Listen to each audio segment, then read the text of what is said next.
म्हणजे गर्भामध्ये 7व्या महिन्यामध्ये जीवात्मा जेव्हा तो त्या द्वारातून प्रवेश करेल, त्या प्रवेश केल्यानंतर तो ईश्वराला तो वचन देतो, तेपर्यंत त्याला आठवणीत असतं. 7व्या महिन्यात, 8व्या महिन्यात, 9व्या महिन्यात सुद्धा त्याला आठवणीत असतं. म्हणून गर्भसंस्कार असताना त्या सगळ्या गोष्टी होत असतात त्याच्यावरती. त्याला त्याचा पूर्वजन्म सुद्धा आठवत असतो. ओके, की त्यांनी पूर्वजन्मात काय केलेलं आहे. कारण की तुम्ही बघाल तर बाळ जेव्हा जन्माला येतं तो स्वतःहूनच हसायला लागतं, स्वतःहूनच हे करायला लागतं. पण तो इतका जीवात्मा हुशार असतो बिचारा, तो देवाचं नामस्मरण गर्भात करतो. सोहम सोहम असं त्याचं करत असतो. आणि जेव्हा तो जन्माला येतो तेव्हा तो क्राम क्रोम क्रोम म्हणजे रडतो लिटरली. आता रडलाय म्हणजे तुम्हाला भोगावं लागेल, कारण की तुमचा जन्म झालेला आहे. वयाची 3री वर्ष झाली की आई वडील आपल्या मुलांना पहिले टेन्शन तेच देणं सुरू होतं की तू ABCD बोलणं सुरू कर.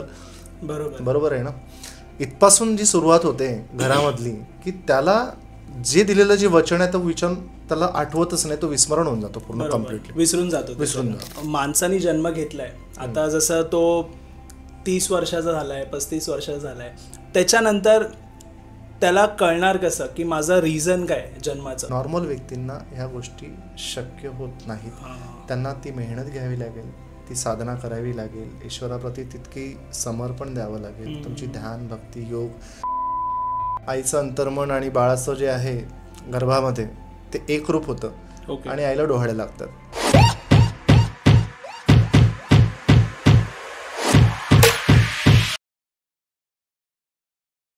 नमस्कार मित्रांनो, स्वागत आहे तुमचं अजून एका नवीन पॉडकास्टमध्ये. तर आज आपल्यासोबत आहे किरण दादा.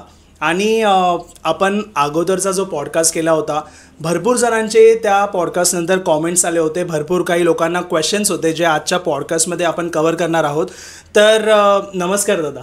नमस्कार सागर, कसे आहात? मी एकदम मस्त.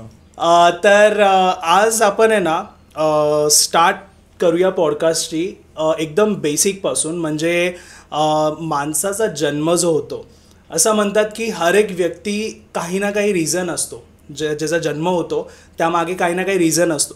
तर हे डिसाईड कसं होतं, म्हणजे बर्थपासून एका माणसाचा जो एंड लाईक डेथ असते, ती जर्नी जी असते ती कोणत्या बेसवर डिसाईड होते?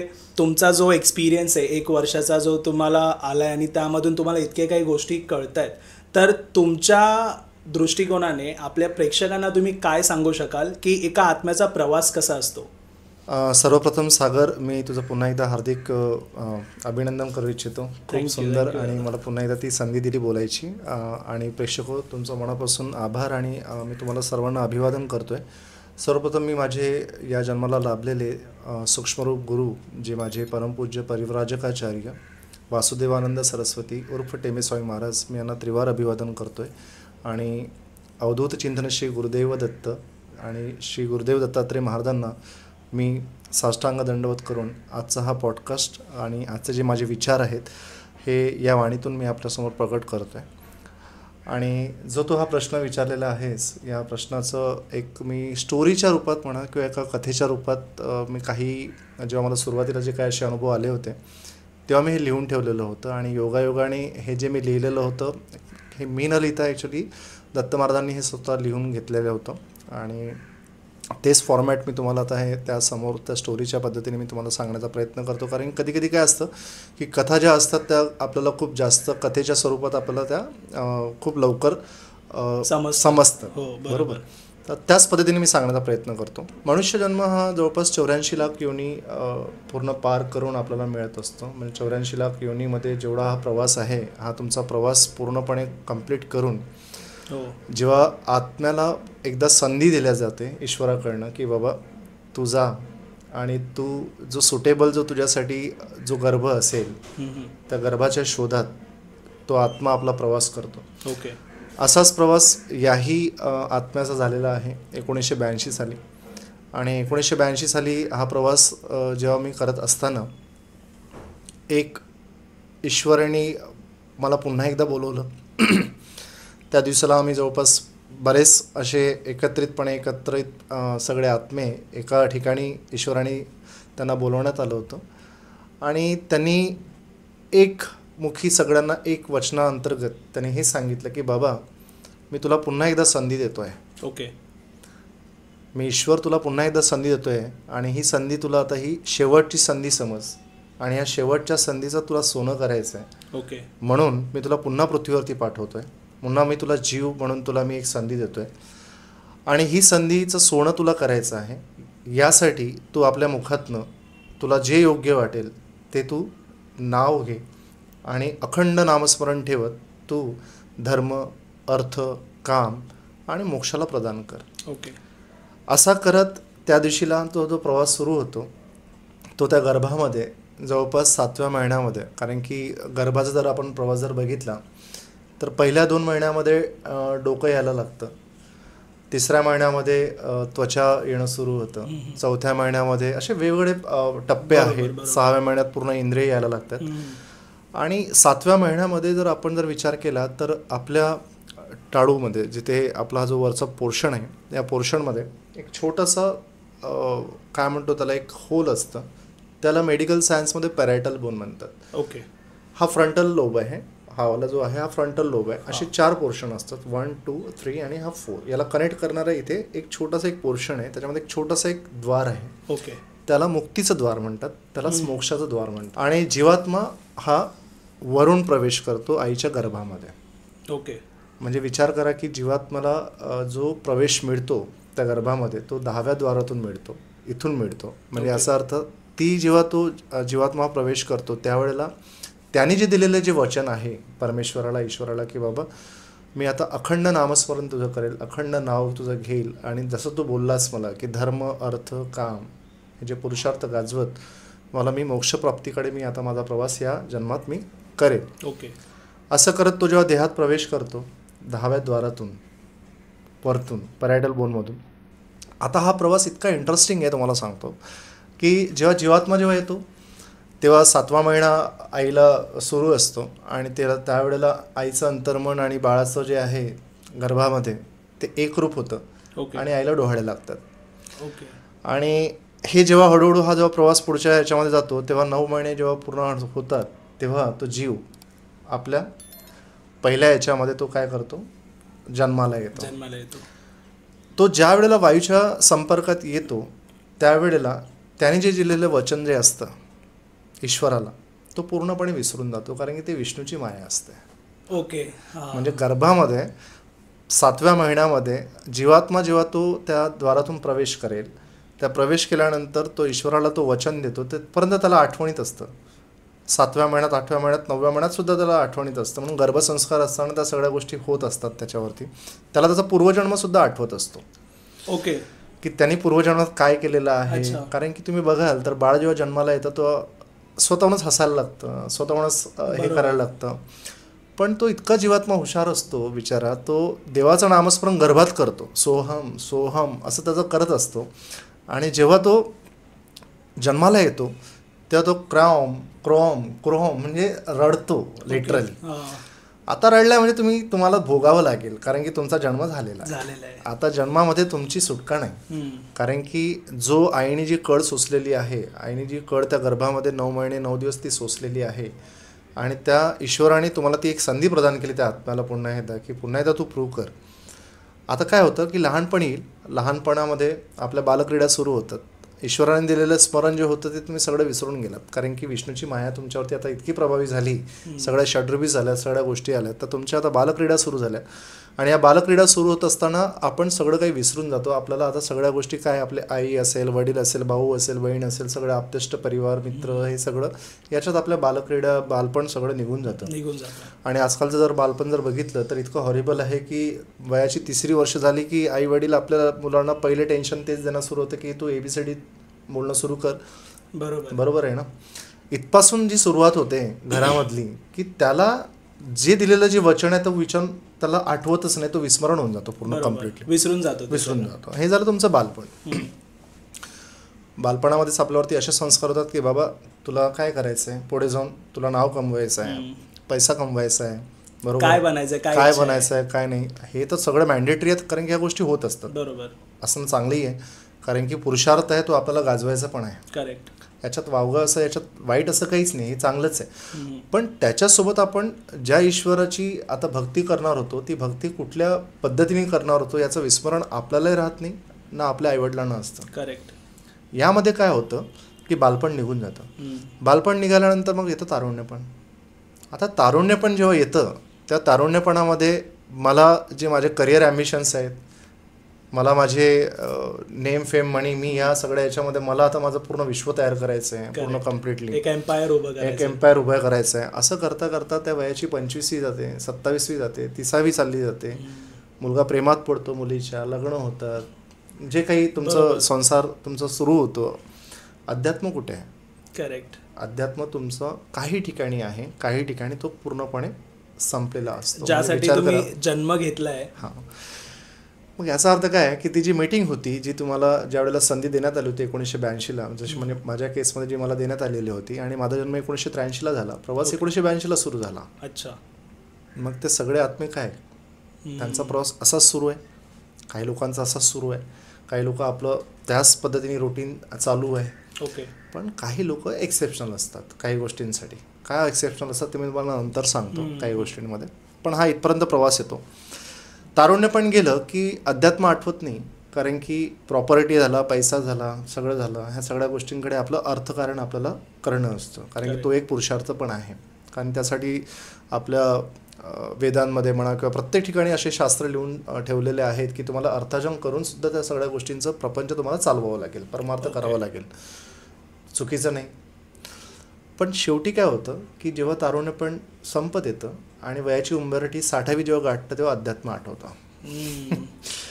आणि तेव्हा देव आठवतो आपल्याला की ईश्वर, आता मी तुझ्याकडे आलोय, आता मला माळ दे, मला आसन दे, मला सगळं दे, आता मला शिकव. आता विचार करा की त्या ठिकाणी जेव्हा तुमचा जीवात्मा जेव्हा तो प्रवेश करतो तोपासून तर तुम्ही वयाची 60वी गाठली. कोणाचं 60 झाले असेल वर्ष, कोणाचं वर्ष 30मध्येच गेला असेल, कोणी 45मध्येच गेला असेल. करेक्ट. पण ती जर्नी तुम्ही जी योग्य वेळेला सुरू करायला हवी होती आणि तो समतोल राखायला हवा होता, तो समतोल तुम्ही नाही राखू शकला. म्हणून धर्म, अर्थ, काम ह्या तिघांचं प्रॉपर सांगड करून आपण मोक्षप्राप्तीकडे गेलो पाहिजे, हा जीवात्म्याचा मुख्य उद्देश असतो. ओके. पण व्यवस्थाच अशी आपण निर्माण केलेली आहे सध्याला की त्यामध्ये ह्या सगळ्या गोष्टींचा विसर पडतो आणि फक्त अर्थ आणि अर्थ म्हणजे फक्त पैसा आणि पैसा हा आपण सेंट्रिक केलेला आहे. करेक्ट. खरं बघायचं झालं तर धर्म हा सेंट्रिक असायला हवा. धर्म म्हणजे काय तर फक्त पूजापाठ करणं नाही. धर्म म्हणजे काय तर मी प्रत्येक गोष्ट जी मी माझ्या व्यवहारातनी करतोय किंवा जे सकाळपासून पापणी उघडल्यापासून तर पापणी मिठेपर्यंत मी जे कार्य करतोय ते मी देवाला समर्पित करून करतोय का किंवा त्या धर्माने करतोय का. बरोबर. या सगळ्या गोष्टींनी ते जे मला अर्थार्जन मिळतंय ते योग्य आहे की अयोग्य आहे, जे मी करतोय ते मी योग्य पद्धतीने मिळवतोय की अयोग्य पद्धतीने मिळवतोय, या सगळ्या गोष्टींचा प्रॉपर अभ्यास करून आपल्याला हे पुरुषार्थ गाजवत आपल्याला मोक्षप्राप्तीकडे करून देत असताना श्री गुरुदेव दत्तात्रय महाराज आपल्याला त्या पद्धतीने कनेक्ट करण्याचा प्रयत्न करतात की बाबा असं आहे. पण ह्या सर्व गोष्टी मी तुम्हाला अजूनही सांगतो की हा जो प्रवास आहे हा प्रवास प्रत्येक व्यक्तीला कळेल असं नाही, कारण की विष्णूची माया इतकी प्रभावी आहे की तुम्हाला त्या षड्रिपूंमध्ये इतकं गुंतवून ठेवेल की तुम्हाला जो शेवटचा जो उद्दिष्ट आहे की बाबा मला आता याच्यानंतर जन्म घेणे नाही, मला हा जन्ममृत्यूचा फेरा नकोय. या जन्ममृत्यूच्या फेरामध्ये मी असंख्य कितीतरी जन्म घेतलेले असतील की मला त्या जन्मामध्ये मी इतके सगळे पाप पुण्य सगळ्या गोष्टी मी करत करत करत करत भोगितले आहेत. हा देह मी प्रत्येक जन्मामध्ये एक नवीन देह आणतोय, कोणाच तरी मी मुलगा होतोय, कोणाच तरी मुलगी होतोय. हा सगळं करत करत मला कंटाळा येणार नाही या सगळ्या गोष्टींचा. पुन्हा 84 लाख योनीमध्ये जा, पुन्हा त्या गोष्टींची आपण जडत्व घ्या, सगळ्या गोष्टी करा आणि त्याच्यानंतर पुन्हा त्या मनुष्यरूपामध्ये या मनुष्यरूपामध्ये येऊन पुन्हा त्या गोष्टींचं आपण हे विसरतोय आणि पुन्हा त्या गोष्टींची व्याधी करा, पुन्हा ते रोगराई, पुन्हा तो पैसा, पुन्हा ती कॉम्पिटिशन, पुन्हा त्या सगळ्या गोष्टी नकोय. मला ईश्वर हवाय. बरोबर. तर ह्या पद्धतीने जर आपण जर विचार करतोय, कारण की बघ सागर कसं असतं, मी या जन्माला आलोय, जन्म मृत्यू आणि लग्न ह्या 3 गोष्टी आपल्या विधिलिखित असतात. माझा जन्म कोणाच्या घरी होणार, मी कोणाचा मुलगा होणार, माझं लग्न कोणाशी होणार आणि माझा मृत्यू कुठल्या दिवशीला कुठल्या सेकंदाला कुठे होणार, हे सगळं विधिलिखित असतं. ओके. आता जन्म मृत्यू लग्न याच्यामध्ये जर कचाड्यात आपण सापडतोय वारंवार आणि प्रत्येक वेळेला आपण जे काही कर्म करतोय त्या कर्माची एक फाईल आपल्याकडे तयार होत असते. ओके. ही फाईल जेव्हा तयार होत असते तर ही फाईल ऑलरेडी तुमची डिपॉझिट होत असते कर्मानुसार. त्याला आपण संचित कर्म म्हणतो. ओके. आता हे संचित कर्म म्हणजे काय, तर नेमकं तुमची ही जी फाईल आहे, तुमचा मृत्यू झाला, तुमची ऑलरेडी फाईल पोहोचलेली आहे ईश्वराकडे की तुम्ही या जन्मात काय पुण्य केलेत, काय पाप केलेत. अच्छा. या सगळ्यांची तुमच्याकडे आता ती गोष्ट जमा झालेली म्हणजे रेकॉर्ड आहे. रेकॉर्ड आहे. आता हा रेकॉर्ड त्यांच्याकडे असतो, त्याच्यानुसार तुमचा प्रारब्ध सेट होतो. ओके. की तुम्ही पुढल्या जन्मामध्ये जिथे जाणार आहात तिथे तुमचा देह कसा असेल, तुम्ही गरीब होणार, श्रीमंत होणार, तुम्ही कलेक्टर होणार, की तुम्ही पिऊन होणार, की तुम्ही काय होणार, हे सगळं त्या प्रारब्धावरती पूर्णपणे डिसाइडेड असतं. ओके. हा प्रारब्ध तुमच्याकडे त्याची ऑलरेडी रिटर्न डॉक्युमेंट्स तुमचं केल्या जातो. आता येणारे जे पुन्हा कर्म आहेत ते तुम्हाला भोगायचे आहेत. म्हणजे 12व्या वर्षानंतर कर्माचा खेळ हा लागू होतो. मुलगा जेव्हा 12 वर्षाचा येतो, 12 वर्षाचा होतो किंवा मुलगी 12 वर्षाची होते, तेव्हा ती कर्माच्या त्या फेऱ्यामध्ये त्यांना आता प्रत्येक जे काही कर्म करतात, वाणीच्या रूपात असेल, कुठल्याही रूपात असतील, ते कर्म तुम्हाला त्याच जन्मात तुम्हाला भोगावे लागतात. तिथून पुढे काउंटेबल होतात. ओके. म्हणजे तुमचं काय झालं, संचित कर्म झालेत, नंतर तुमचा प्रारब्ध झाला, आता तुमचे अपकमिंग कर्मास पण आहेत, त्याचं सुद्धा तुम्हाला काय करायला लागेल, ते भोगायचे. त्याचं तुम्हाला सुद्धा फळ मिळेल. पण जर तुम्ही मोक्ष प्राप्त करू शकला नाहीत तर याचा अर्थ काय की पुन्हा ती फाईल जमा होईल, मोठी जाड फाईल होईल, आणि पुन्हा त्या जाड फाईलनुसार पुन्हा तुम्हाला नवीन जन्म घ्यावा लागेल.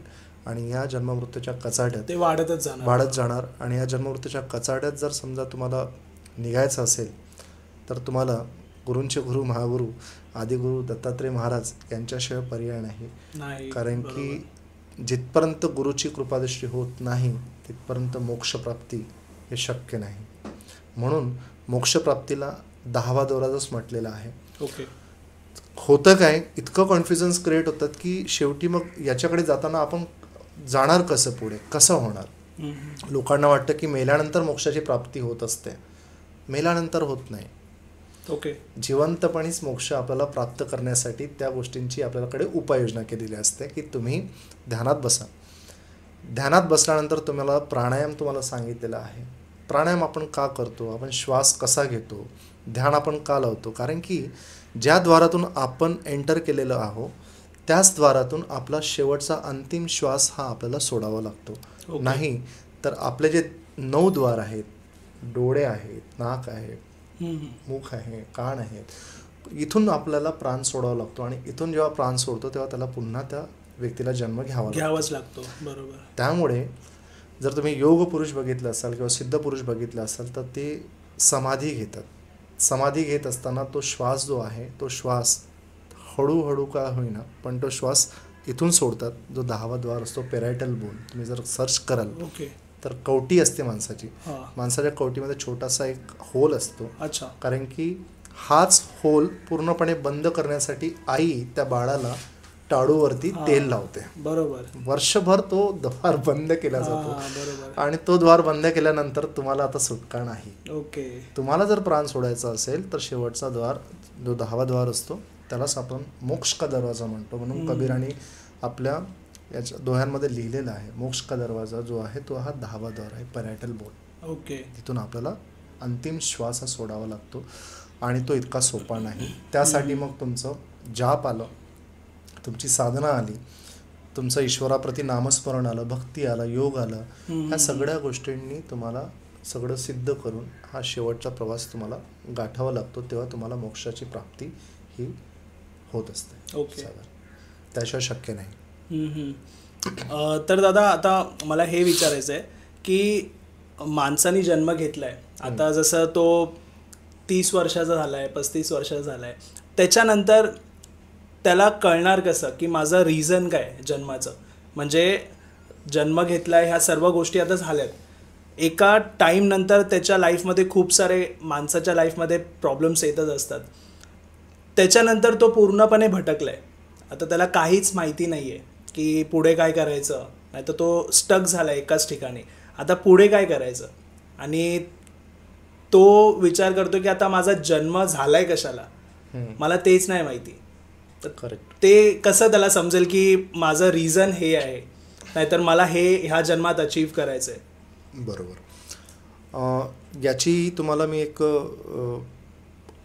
पूर्वसूचना आपल्याला होत असते, कारण की आपण जेव्हा लहानपण आपलं जेव्हा असतं, कदाचित काही बीजे अशी असतात की ती लहानपणीच रोवल्या जातात काही स्पेसिफिक लोकांमध्ये.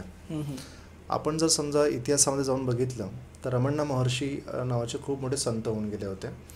ते वयाचे 12 वर्ष असताना त्यांना आपोआप अशी प्रचिती आली की ते शरीराच्या बाहेर पडलेत अचानक. ओके. आणि अचानक जेव्हा बाहेर पडलेत तेव्हा त्यांना तो देह एक ज्योतिरूपात दिसायला लागला. आणि तेव्हा त्यांना समजलं की हे सगळं नाशवंत आहे. नाशवंत म्हणजे काय, तर म्हणजे हा देह काही पूर्णपणे आयुष्यभर झाल्यानंतर हा काही टिकणारा देह नाही आहे. अच्छा. मग मला माझा शोध लावायला हवा की मी कोण आहे, हू ॲम आय. त्यांचं खूप सुंदर पुस्तक आहे हू ॲम आय. रमण्णा महर्षी, जर कधी पुस्तक वाचाल आध्यात्मिक, त्यांचं खूप सुंदर त्याच्यावरती सगळं रिसर्च झालेलं आहे. त्याच्यावरती त्यांचं खूप सुंदर त्यांनी पद्धतीने समजावून सांगितलेलं आहे. स्वामी विवेकानंदांबद्दल सारखंच होतं. अच्छा. आपण जेव्हा तो स्वतःचा शोध घेण्याचा प्रयत्न करतो तर तो शोध घेताना आपल्याला कुठेतरी आपली जी मुळे असतात ती लहानपणी रोवल्या जातात. ओके. पण याचा संबंध तुमच्या पूर्वजन्माशी असतो. पूर्वजन्माशी का असतो, कारण की तुमच्या या जन्माची सगळी प्रारब्धाची स्टोरी ऑलरेडी रिटन डॉक्युमेंट्समध्ये लिहिण्यात आलेली आहे. बरोबर. त्यावेळेला ईश्वराला माहिती आहे की तुमचा हा शेवटचा जन्म आहे. ईश्वराला ह्या गोष्टीची जाणीव असतं की तुम्हाला जे पाठवण्याच्या मागचा जो उद्दिष्ट असतो हा त्याला त्यांच्याकडनं करून घेण्यात येतो. करेक्ट. असे जे आत्मे असतात अशा आत्म्यांना त्या गोष्टींची एक कुठे ना कुठे मनामध्ये एक चाहूल तयार होत असते की आपण कुठेतरी काहीतरी वेगळे आहोत, डिफरंट आहोत. इतरांपेक्षा थोडीशी आपली एक विचारसरणी जी असते किंवा विचारशैली असते, आध्यात्मिक दृष्टिकोनातून बोलतोय, ही थोडी डिफरंट होते कुठेतरी. मला मी जेव्हा 4 वर्षाचा होतो तेव्हा मला एक खूप विचित्र असा एक एक्सपिरियन्स आला जो मला कधी सांगताच आला नाही. अच्छा. की एक अननोन अशी टाईपची एक एनर्जी होती, जी एनर्जी ती माझ्यासोबत ऑलवेज ती ट्रॅव्हल करायची, कनेक्ट करायची ऑलवेज मला. ओके. आणि मी माझ्या आईवडिलांना खूप त्रासून सोडलेलं होतं. म्हणजे लहानपणी 4 वर्षाचा असताना मला ते आत्ता इतकं स्पष्ट आठवतं त्या सगळ्या गोष्टी. तर आईवडिलांना मी बोलायचं की मी कोण आहे, मी इथे कशाला आलो आहे, माझं कार्य काय आहे येण्याचं. मी हे प्रश्नच वयाच्या 4-5व्या वर्षी मी विचारायला लागलो. ओके. तेव्हा आईने तळकन दिली मला कानाखाली. एक तर कळलं नाही आईला की नेमकं काय, हा का बरं असं मूर्खासारखं बडबड करतोय माझ्यासोबत. कधी कधी ह्या गोष्टी आपल्याला कळतात, कधी कधी आपल्या पॅरेंट्सला जर कळल्या तर ठीक, पण त्यांचे उत्तर त्यांच्याकडे पण असायला हवी. करेक्ट. पण तेच म्हणतो मी आताच तुम्हाला सांगितल्याप्रमाणे की बालक्रीडेमध्ये मग नंतर माणूस एंगेज होऊन जातो आणि सगळ्या गोष्टी आपण विसरून जातो. बरोबर. अशा काही घटना असतात, त्या घटनांनी व्यक्ती काय होतो की थोडंसं एक्सेप्शनमध्ये केसमध्ये चालला जात होतो. अच्छा. माझ्या केसमध्ये असं झालं या देहाला. आणि कुठेतरी स्वामी विवेकानंदांची एंट्री झाली माझ्या आयुष्यामध्ये, पुस्तकांच्या माध्यमातून झाली. ती 7व्या-6व्या वर्गात असताना छोटे मी पुस्तकं वाचायला लागलो. ओके. स्वामी विवेकानंदांची. ती माझ्या घरामध्येच ते तशी उपाययोजना होती की स्वामी विवेकानंदांचे थॉट्स, त्यांच्या कॅलेंडरमधले ते विचार जेव्हा वाचायला लागलो तेव्हा मला कळायला लागलं की काहीतरी कनेक्टिव्हिटी आहे कुठल्या तरी गोष्टींची. मला ती ओढ निर्माण होणं हळूहळू सुरू झालं. बरोबर. पण ती ओढ अशी पूर्णपणे होत नव्हती, कारण की त्यासाठी तुम्हाला मार्गदर्शन लागेल. पण मार्गदर्शन त्यावेळेला अवेलेबल नव्हतं, कारण की तशी उपाययोजना माझ्या प्रारब्धामध्ये नसायला हवी कदाचित त्यावेळेला. म्हणून माझं लहानपण त्या पद्धतीने डेडिकेटेडली गेलं नाही त्या याच्याने, पण कुठे ना कुठे आभास होता. ओके. तर जनरली काय असतं की अशा आत्म्यांना काही ना काही कुठल्या ना कुठल्या स्वरूपात असे संकेत येत असतात. अच्छा. की आपण थोडेसे डिफरंट कॅटेगरीमध्ये आहोत. ओके. आपल्याला अध्यात्माची ओढ ही निर्माण होत असते. आणि अध्यात्माची ओढ निर्माण होत असताना आपल्याला वेळोवेळी मार्गदर्शन व्यक्तिरूपाने पण येत असतं, ग्रंथरूपाने पण येत असतं. ओके. पण आपण तेवढं ते सिरियसली करत नाहीत, कारण की आपल्याकडे ह्या षड्रूपीजमुळे आपण काय होतो, एंगेज होऊन जातो आणि जो खरा अध्यात्म असतो तो आपल्याला कळत नाही. इथपर्यंत तुम्हाला कळलं असेल. बरोबर. आता काय होतं पुढे, अशा वेळेला एक तुम्हाला एक्झाम्पल सांगतो की ही निवड जी म्हटलंय, ही निवड कशी होते, की आपण कोण आहोत, काय आहोत. तर असं समजा की एक जिल्हा आहे आणि या जिल्ह्यामध्ये जो कारभार आहे तो ॲडमिनिस्ट्रेशन जो सांभाळण्याचं कार्य करतं ते UPSC करतं. बरोबर. इंडियन ॲडमिनिस्ट्रेटिव्ह सर्व्हिस म्हणून एक UPSCची एक्झाम होत असते. करेक्ट. या एक्झामला किती लाख लोक बसत असतील सागर? जवळपास इंडियामध्ये 10 लाख 20 लाख बसत असतील. बरोबर. जास्तच असतात. किती लोकांची निवड होत असेल? ते काहीतरी 100 का 500. बरोबर. म्हणजे याचा अर्थ 10 लाख लोक बसलेत आणि 100 लोकांची निवड झाली. बरोबर. मग ते काय करतात, ते जिल्ह्याचं प्रशासन जे काही कार्य आहे ते सांभाळतात. पण त्याच्या आधी त्यांची एक मुलाखत होते. म्हणजे तुमची एक्झाम झाली प्रिलिम्स, नंतर झाली मेन्स, नंतर झाला तुमचा इंटरव्ह्यू, नंतर तुमची काय लागली मेरिट लिस्ट. ओके. आणि नंतर तुम्हाला काय मिळालं, प्रशासकीय विभाग मिळाला, तुम्ही जिल्हा स्तरावरती पोहोचला. जो चांगला कलेक्टर कार्य करेल IAS त्याची पुढे वर्णी लागेल. ते पुढे वर्णी लागल्यानंतर तो गव्हर्नमेंट ऑफ इंडियामध्ये तो होऊ शकते की उच्च पदावरती पुन्हा जातील. करेक्ट. त्याच्यापेक्षाही पुन्हा जर समजा खूप मोठं व्हायचं जर काम पडलं तर ते कुठेतरी इंटरनॅशनल लेवलवरती ते इंडियाचं कुठेतरी प्रतिनिधित्व करतील. बरोबर. त्याच्यापेक्षाही खूप काही मोठं असेल तर होऊ शकतात ते काय म्हणतो आपण की प्राईम मिनिस्टर PMOचं जे मंडळ असतं, कॅबिनेट मंडळ, त्याच्यामध्ये तुमची वर्णी लागेल. करेक्ट. म्हणजे विचार करा, जो प्रवास सुरू झालेला होता तो शेवटी कुठे पोहोचला, एकदम टॉपवर पोहोचला. बरोबर. काही लोक पिऊन म्हणून राहिलेत, काही लोक साधे कर्मचारी म्हणून राहिलेत, काही लोक कलेक्टर झालेत. पण कलेक्टर होऊन सुद्धा काही लोकांनी काय केलं, एकदम इंटरनॅशनली सुद्धा आपलं ते प्रतिनिधित्व केलं. आत्म्यांची निवड अशीच होत असते अध्यात्म दृष्टिकोनातून सुद्धा. ज्या व्यक्तींची मोक्षप्राप्ती व्हायचं असेल त्याला प्रत्येक चाळणी परीक्षेतून जावं लागेल. ओके. मग ती चाळणी परीक्षा कशी, तर तुमच्या आयुष्यात अध्यात्म आणलं जातं. अध्यात्म कसं येतं, तो घटनांनी येईल. बरोबर आहे. तुम्हाला उपदेशाने जर समजा तुम्ही बदलणारे असाल, मी आधी सांगितलेलं आहे, तर खूप सुंदर उपदेशाने नाही बदलत आहे, खूप कमी, म्हणजे मला वाटतं नाहीच होत असेल. करेक्ट. तो घटनांनीच बदलणार जर असेल तर मग आयुष्यात तशा घटना घडवण्यात येतात. करेक्ट. मग घटना घडवण्यात आला, तुम्हाला काय होण्यात येईल, तुमच्या शरीरामध्ये जाणीव निर्माण करण्यात येईल की बाबा तुम्ही काहीतरी एक वेगळे आहात. पण ती जाणीव कशी होईल, मग तुमचं कुंडलिनीचं जागरण होईल, किंवा तुम्हाला शक्तिपात देण्यात येईल, किंवा देहधारी गुरूंकडून तुम्हाला दीक्षा देण्यात येईल. ओके. आणि तुम्ही मग तिथे तुम्ही पोहोचलात. ओके. पहिल्या स्टेपवरती. बरोबर आहे. तिथे पोहोचलात. तिथे पोहोचल्यानंतर काय होईल, तुमचं ट्रेनिंग होईल प्रॉपर. ट्रेनिंग म्हणजे कसं की हा डिसिप्लिन आहे का. जागरण झालं याचा अर्थ असा नाही की तुम्ही सगळं काही अचीव केलं. नो.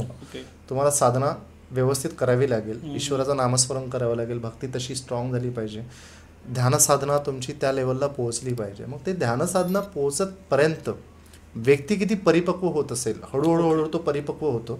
पुन्हा त्याच्यामध्ये त्याच्या परीक्षा असतात, त्या परीक्षा त्याला पास कराव्या लागतात. तो पास केल्यानंतर होऊ शकतं मार्गामध्ये सिद्धी येतील. ओके. म्हणजे असं समज की मला राजाला भेटायचं आहे, आणि राजाला भेटता भेटता मी काय केलं की एक मूवी लागला आहे एका रस्त्यामध्ये, तो मूवी बघतोय आणि माझा एंटरटेनमेंट करतोय. दुसरा मूवी लागला, मी दुसरा मूवी पुन्हा बघितला, काहीतरी टाइमपास केला, तर तो राजा राहील का, नाही, तो राजा निघून जाईल. मार्गामध्ये असंच असतं. मार्गामध्ये अध्यात्म मार्गात तुम्हाला सिद्धी मिळतील, सिद्धींची खूप लोकप्रियता होईल, खूप जास्त तुमच्याकडे काय होईल, लोक यायला लागतील किंवा काही यायला लागतील. मग आपलं ह्या सगळ्या गोष्टींना काय होतं, माणूस आपला हळूहळू भटकत येणं सुरू होतो. आणि एकदा भटकणं सुरू झालं की तुम्हाला त्या ट्रॅकवरनं तुम्ही बाहेर पडलात. म्हणजे तुमचा मोक्षप्राप्तीकडला जो प्रवास होता तो तुम्ही डिस्कंटिन्यू झालात. तुम्ही तिथे डिस्क्वालिफाय झालात ईश्वराकडनं.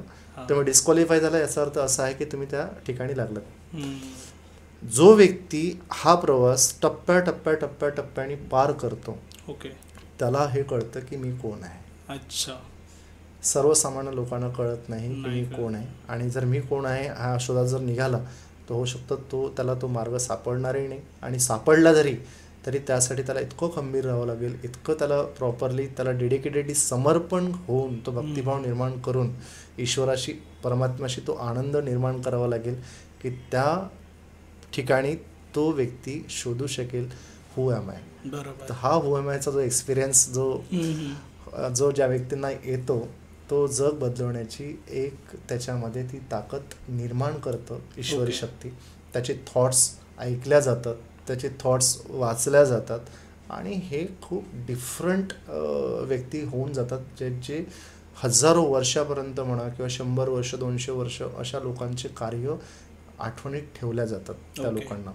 तर हे लोक निवड केलेली ही ईश्वराची एक प्रक्रिया आहे, ही चाळणी आहे. ओके. हे त्याशिवाय शक्य नाही. हे त्याच्यातले मी तुम्हाला हळूहळू जे काही कनेक्टिंग डॉट्स मेथडनुसार तुम्हाला सांगितलं, हे प्रत्येक छोटे छोटे दुवे आहेत ज्याच्याने व्यक्ती ओळखू शकतो स्वतःला. नाही तर आपण आपला हा शरीर म्हणजे मी आहे, म्हणजे तो कर्म असे करेल की त्याला शेवटी आध्यात्मिकताशिवाय काही ऑप्शन नाही आहे. म्हणजे तो हळूहळू ऑटोमॅटिक त्या कामांमधनं तो आध्यात्मिकताकडे जाईल. दुसरी गोष्ट ऑटोमॅटिकली त्याला समजेल. पण हे खूप कमी चान्सेस असतात. तुम्ही म्हणालात की असं कुणालाही अचानक नाही समजत, खूप कमी लोकांना समजतं. पण जास्त करून आता माझ्या पण प्रवासात तोच एक आध्यात्मिकताकडे आता जे मी आलोय त्याचं पण कारण कुठे ना कुठे तेच आहे की लाईफमध्ये काही ना काही असे घटना होतात ज्याच्याकडून नंतर मग ते ऑटोमॅटिक आपली लाईफच तिथे जाते. बघा सागर, असं आहे की ज्या व्यक्तींनी या देहाला फक्त हा देह म्हणून जर बघितला तर तुमची कधीही तुम्हाला प्रचिती येणार नाही. ओके. पण जो व्यक्ती डोळे मिटतो, ध्यान करतो, ध्यानात त्याला बरेच गोष्टींची उकल होत राहतं आणि अचानक एक दिवस काय होतं, ध्यानातनं आपलं जे सूक्ष्म रूप आहे हे बाहेर पडतं. ओके. हे बाहेर जेव्हा पडतं तेव्हा त्याला कळतं की हे शरीर समोर आहे आणि मी बाहेर पडलेलो आहे. हा जेव्हा अनुभव होतो तेव्हा त्याला तो समजू शकतो की त्याला त्याचे आय ओपन होतात, त्याचे डोळे, त्याला समजतं की अरे मी जे हे बघतोय हे सगळं खोटं आहे. बरोबर. दुसरा असतो की जो व्यक्ती ध्यानामध्ये ती जी ज्योत प्रज्वलित होते ती कुंडलिनी जागरणाशिवाय शक्य नाही, तुम्हाला हे सांगतो. ओके. कारण की ते जेव्हा जागरण होतं, स्पायनल कॉर्डमधून तो ट्रिमेंडस फोर्स प्रवाह करतो, मेरुदंडातनं तो प्रवाह करतो, मूलाधारातनं तो वर उचलला जातो आणि तो इतक्या जोरात उचलला जातो की ते कारण शरीर जे आहे ते पूर्णपणे हादरलं जातं. ते कारण शरीराने ते सहन केल्यानंतर पिनियल ग्लँड इथं असतं या साईडला. ही पिनियल ग्लँड आहे. ही पिनियल ग्लँड काय करतं की आपलं विजन ॲक्टिवेट करतं. जे आपण आता बघतोय ते विजन आपल्याला ॲक्टिवेट करतं. आणि ही जी पिनियल ग्लँड आहे ही इथे येऊन थर्ड आयमध्ये काय करतं की एक छोटंसं दीप प्रज्वलित करते. ओके. तो छोटी फ्लेम असते, नंतर ती हळूहळू खूप मोठी होते आणि हीच ॲक्च्युली आपली दिव्य ज्योत असते. ओके. तोच आपला आत्मा आहे. अच्छा. हा जो साक्षात्कार ज्या व्यक्तीला होतो, जो आपला आत्मा बघू शकतो, त्याला कळतं की हू एम आय. बरोबर. त्याला हे लक्षात येतं. नॉर्मल व्यक्तींना ह्या गोष्टी शक्य होत नाहीत. त्यांना ती मेहनत घ्यावी लागेल, ती साधना करावी लागेल, ईश्वराप्रती तितकी समर्पण द्यावं लागेल. तुमची ध्यान, भक्ती, योग या सर्वांची सांगड घालून तुम्ही जेव्हा ह्या सगळ्या गोष्टी करता तेव्हा तुम्हाला त्या साक्षात्काराला देव काय करतो, तुम्हाला आत्म्याचा साक्षात्कार करून देतो. ओके. आणि हा जेव्हा आत्म्याचा साक्षात्कार होतो तर हा खोटा नसतो. विज्ञान याचमध्ये म्हणाल की हे सायकोलॉजिकल आहे. It is not like psychological. हे सायकोलॉजिकल होऊच शकत नाही. कारण की जेव्हा पिनियल ग्लँड जेव्हा ॲक्टिवेट होतं त्या पिनियल ग्लँड्समुळे आपलं कॉन्शियसनेस जो आहे, जो म्हणतो आपण वर्तमान काळात राहणं, ओके, हे आपण शिकतो. भूतकाळ आपल्याला आठवत नाही किंवा भूतकाळात आपण जात नाही आणि भविष्यकाळात आपण जात नाही. व्यक्ती हा वर्तमान काळात असतो आणि जेव्हा तो व्यक्ती वर्तमान काळात असतो तेव्हा तो खूप आनंदी असतो. करेक्ट. असं आहे. तर त्यामुळे या प्रश्नाचं उत्तर जर सांगायचं झालं तर एका शब्दात सांगेल की ज्या व्यक्तीला तो साक्षात्कार होतो, असे साक्षात्कार होणारे फार बोटावर मोजण्याइतपत लोक असतात. बरोबर. त्यासाठी ती त्यांची सगळी निवड प्रक्रिया असते, ती चाचणी असते, ती चाळणी असते. म्हणजे तुम्हाला आता त्या स्टोरी फॉर्ममध्ये सांगितलं है ना, की देशाचं प्रतिनिधित्व करणारा एकाच व्यक्ती असतो, पंतप्रधान. बरोबर आहे ना. अशीच प्रत्येक विभागावरती त्या आत्म्यांची काय केली जाते, निवड केली जाते. पण त्यासाठी त्यांना तो साक्षात्कार घडवण्यात येतो. ओके. बरोबर. आणि तो साक्षात्कार जेव्हा तो घडतो त्यावेळेला त्याला त्या गोष्टींची रिस्पॉन्सिबिलिटी देण्यात येतं की तुम्हाला ते कार्य ह्या गोष्टी पद्धतीने करायचं आहे. मग त्याला प्रत्येक गोष्टींमध्ये त्या गोष्टींची त्याला परीक्षा ती होत राहते. मला पेपर जो मिळाला तो अवघड आहे कारण मी सांसारिकमध्ये आहे. काही लोक संन्यासामध्ये असतात, त्यांचा पेपर त्या पद्धतीने इझी असतो. करेक्ट. कारण त्यांना बाकी काही जास्त विचार नाही करायचा, त्यांचं एकाच गोष्टीवर फोकस करायचा असेल, पण तेही मेहनत करतात. बरोबर. पण संसारातला पेपर हा इतका डिफिकल्ट आहे की मुलं आहे, त्यांचं शिक्षण आहे, एज्युकेशन आहे, तुमचं सगळं आहे, हे सगळं करून तुम्हाला काय करायचं आहे ते सिद्ध करायचं आहे आणि त्याच्यानंतर तुम्हाला तुमचा जिवंतपणे तुम्हाला मोक्षप्राप्तीची साधना करायची आहे. करेक्ट. आणि शेवटी माझी इच्छा ज्या दिवशी झाली की बाबा मला आता बसायचं आहे, मला शेवटचा हा श्वास जो आहे मला 10व्या द्वारातून सोडायचा आहे, तेव्हा मला यायचं आहे परत की नाही यायचं आहे हे गुरुदेव स्वतः ठरवतील या याच्यामध्ये. ते इतकं सोपं नाही आणि इतकं सहज पण नाही. त्यामुळे आता हा देहातला जो प्रवास सुरू आहे तो आज्ञाचक्र टू सहस्त्रावर सुरू आहे. ओके. ब्रह्मरंध म्हणतो आपण त्याला, 10व्या द्वाराला ब्रह्मरंध म्हणतो. तर त्यामुळे आज्ञाचक्र टू ब्रह्मरंध हा जो प्रवास जो आहे ह्या प्रवासाला अख्खं आयुष्य निघून जातं. ओके. तो करताना इतका इझी नाही. असं आहे. तर खूप छान दादा, खूप छान पद्धतीने तुम्ही एक्सप्लेन केलं सर्व. आणि ना भरपूर जणांना कुंडलिनी जागृत ह्यावरती ना क्वेश्चन्स होते. आपला सर्वात पहिला पॉडकास्ट आपण जेव्हा रिलीज केला होता त्याच्यामध्ये ना भरपूर जणांनी मला कॉमेंट्स केले होते. तर कुंडलिनी जागृतवरती ना आपण एक प्रॉपर टॉपिक घेऊन येऊया जे लोकांनाही समजेल आणि भरपूर जणांना ज्यांना क्वेश्चन्स आहेत त्यांना आन्सर मिळेल ह्या व्हिडिओ थ्रू. तर हा व्हिडिओ जर तुम्हाला आवडला असेल तर लाईक, शेअर आणि सबस्क्राईब ह्या चॅनलला नक्की करा.